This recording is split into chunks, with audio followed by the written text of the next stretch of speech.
I rise to apprise the House of some recent developments in the India-China border areas and their implications for our overall bilateral relations. The House is aware that our ties have been abnormal since 2020, when peace and tranquility in the border areas were disturbed as a result of Chinese actions.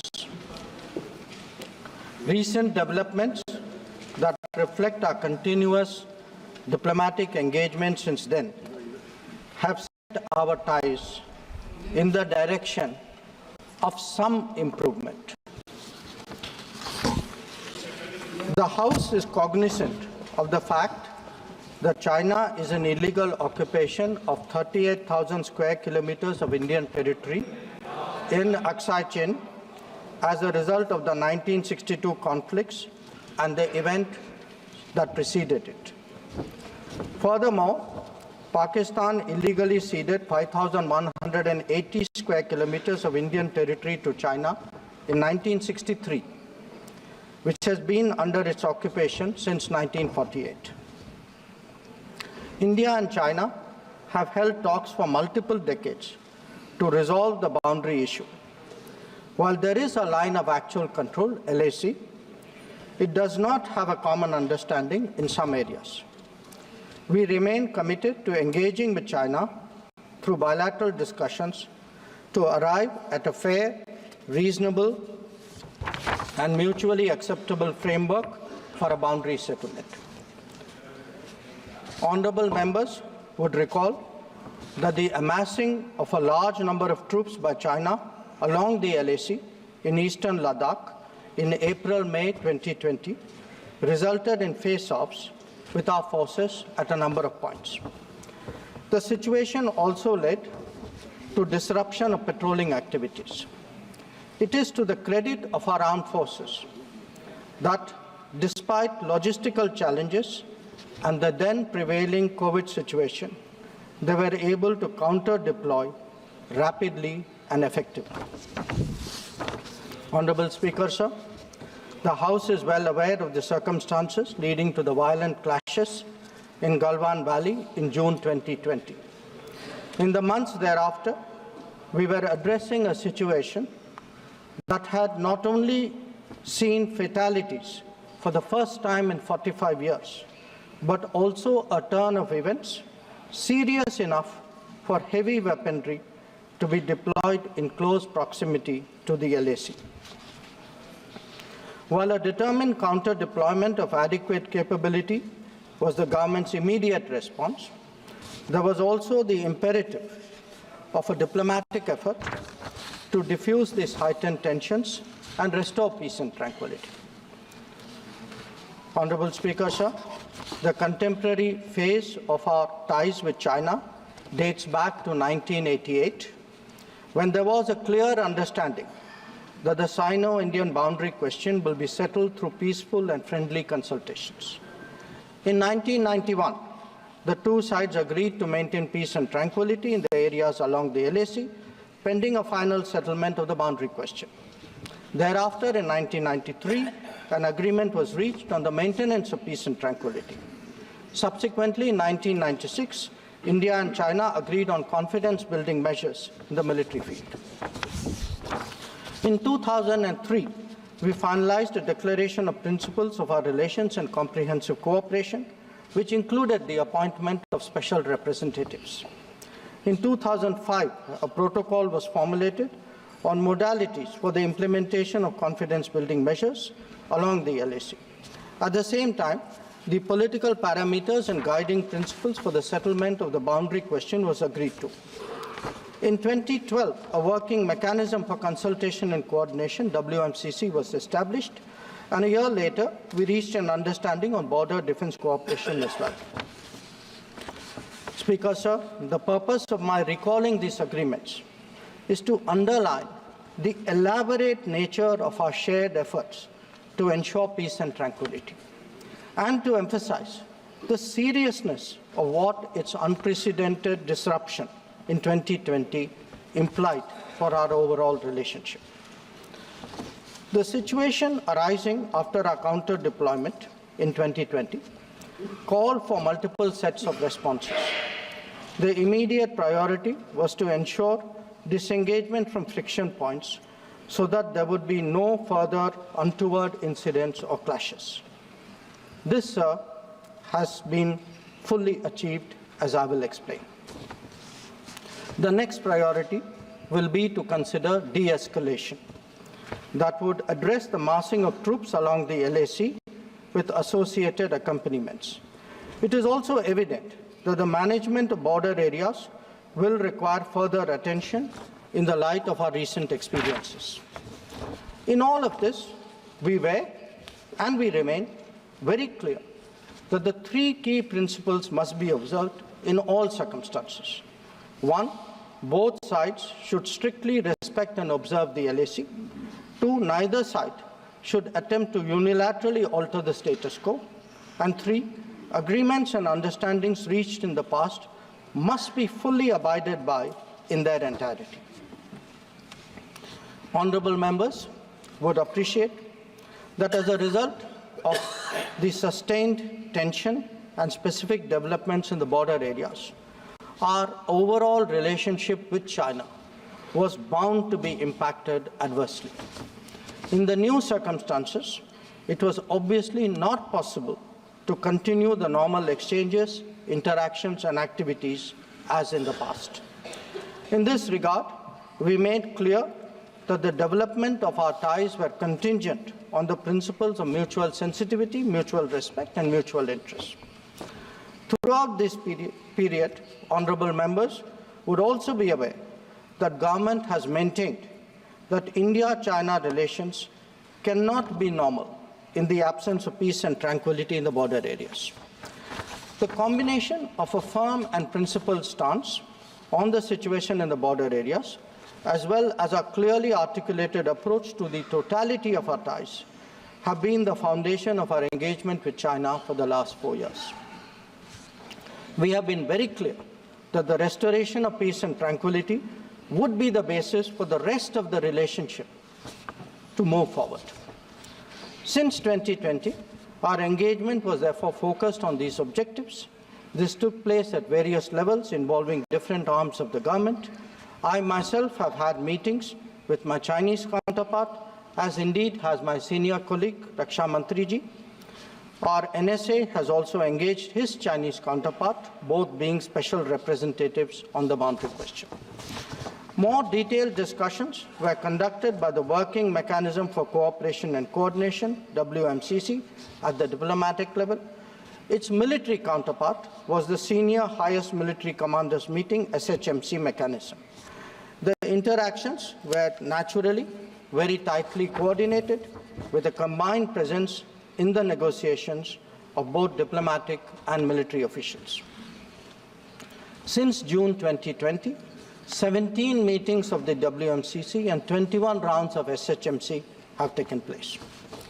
So, in this background, I would like, sir, to inform the House today about the agreement reached on 21 October 2024 regarding Tepsang and Demchok. The twin considerations of an unstable local situation and an impacted bilateral relationship were clearly the drivers for these recent endeavours. These two areas have been the focus of our discussions in both WMCC and SHMC with the Chinese side since September 2022, when the last disengagement agreement was concluded at Hot Springs area. In the lead-up to the October 21 agreement, I had discussed both the specific disengagement issue as well as the larger relationship with my Chinese counterpart in Astana on 4 July and Vientiane on 25 July. Our national security advisors, ours and the Chinese, met in St. Petersburg on 12 September, and the problem in these two areas pertained primarily to obstructions of our long-standing patrolling activity. In Demchok, there was also the question of access by our nomadic population to traditional grazing grounds, as well to sites of significance to the local people. As a result of this recent understanding, arrived at, after intensive negotiations, resumption of patrolling to the traditional areas is underway. It was initially tested by sending out patrols for verification of disengagement on the ground and is being followed up by regular activities as per the agreed understanding. Following the October 21 understanding, Prime Minister and President Xi Jinping had a meeting on the sidelines of the BRICS summit in Kazan on October 23. They welcomed the understanding and directed the foreign ministers to meet and stabilize and rebuild the relationship. The special representatives are also to oversee the management of peace and tranquility, besides exploring a fair, reasonable, and mutually acceptable solution to the boundary question. In pursuance of that, I recently held discussions with Foreign Minister Wang Yi again on the sidelines of the G20 summit in Rio de Janeiro on November 18. Raksha Mantri ji has also met the Chinese Defense Minister Dong Jun at the ASEAN Defense Minister ADMM Plus meeting in Vientiane on November 20. The two ministers discussed progress on the recent agreement on disengagement, the need to address de-escalation, and the requirement of strengthening confidence-building measures. They agreed on the importance of continuing meetings and consultations at various levels. Sir, the House will remember that on October 21, the October 21 agreement is the latest in the series of an understanding in regard to the resolution of the situation at various friction points in eastern Ladakh. In the aftermath of the events in May-June 2020 and the initial disengagement in Galwan Valley in July 2020, there was a foreign ministers meeting in Moscow in 10 September 2020. The government's position at that time was that the immediate task was to ensure comprehensive disengagement of troops in all the friction areas. It was emphasized that the large concentration of troops along the LAC was not in accordance with the 1993 and 1996 agreements. The Indian side, it was made clear, would not countenance any attempts to change the status quo unilaterally. We also expected that all agreements and protocols pertaining to the management of the border areas would be scrupulously followed. Sir, through you, I would like to inform the House that disengagement has been achieved in full in eastern Ladakh through a step-by-step process, culminating in Depsang and Demchok. With the task of disengagement completed, it is now our expectation that discussions would commence with regard to the remaining issues that we have placed on the agenda. For the benefit of honourable members, I would also flag to your attention previous positions articulated by the government in Parliament on this issue. On 15th of September 2020, Raksha Mantri ji had made a detailed statement on Chinese attempts to transgress the LAC and the appropriate response given by our armed forces. On the 11th of February 2021, Raksha Mantri had again briefed the House about our disengagement agreement in the north and south banks of the Pangong Lake. Thereafter, in August of 2021, a third phase of disengagement took place in the area of Gogra, whereby troops would henceforth be in their respective bases. The next step took place in September 2022, pertaining to the Hot Springs area. Again, forward deployments ceased in a phased, coordinated and verified manner, resulting in the return of troops to their respective areas. The most recent agreement, the October 21 agreement, comes in the wake of the earlier ones. It completes the first phase of what we had agreed to in Moscow in September 2020. As members are aware, there is a long history of frictions, transgressions and face-offs in several sectors of the India-China border. This goes back to Barahoti from 1954, to Longju in 1959, to Sumdurongchu from 1986-1995, and Depsang in 2013, amongst others. In the past, earlier governments have agreed to a range of steps to diffuse situations that have arisen at different times, including offers on our side to create demilitarized zones, limited non-patrolling zones, relocation or withdrawal of posts, disengagement of troops, and dismantlement of structures. Different locations have seen different solutions being examined. Where the October 21 understanding is concerned, our objective has been to ensure patrolling as in the past to the relevant patrolling points, as well as resumption of grazing by our civilians as per long-standing practice. This is indeed what we have agreed upon in regard to Depsang and Demchok. In a few other places where friction occurred in 2020, steps of a temporary and limited nature were worked out based on local conditions to obviate the possibility of more further friction. This, I must stress, applies to both sides and can be revisited as the situation demands. In that sense, our stance has been resolute and firm and serves our national interests fully. The ensuring of our national security in this manner is the result of cumulative and coordinated endeavours of many parts of the government, obviously centred around our defence and security forces.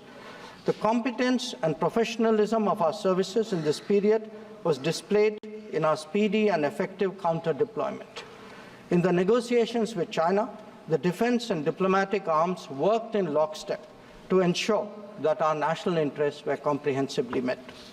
Sir, in that context, the House would also recognise that there has been a significant improvement in the border infrastructure, which has made such effective counter-deployment possible. This is reflected, amongst others, in the increase of border infrastructure allocations in the last decade. The Border Roads Organisation, BRO, alone has incurred 3 times the expenditure level of what it was a decade ago.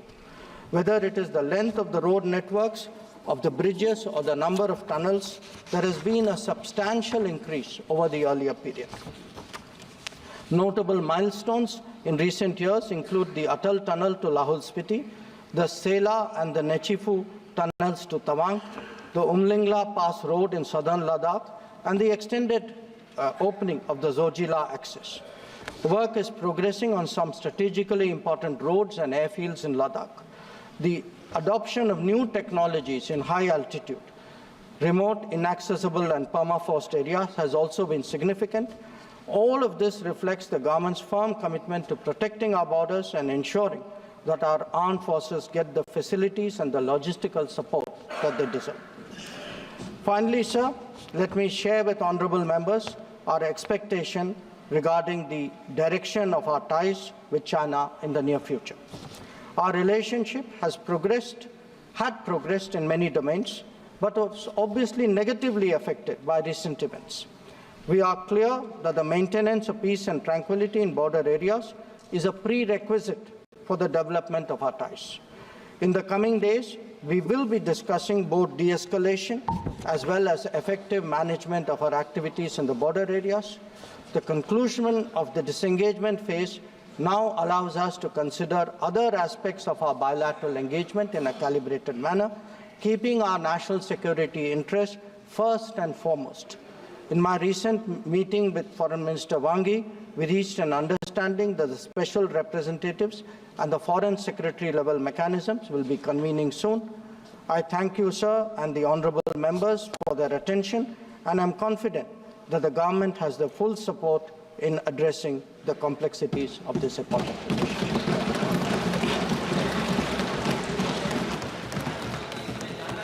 इसमें discussion नहीं होता जी। Number 14 बैंकारी विधिया संशोधन विधेयक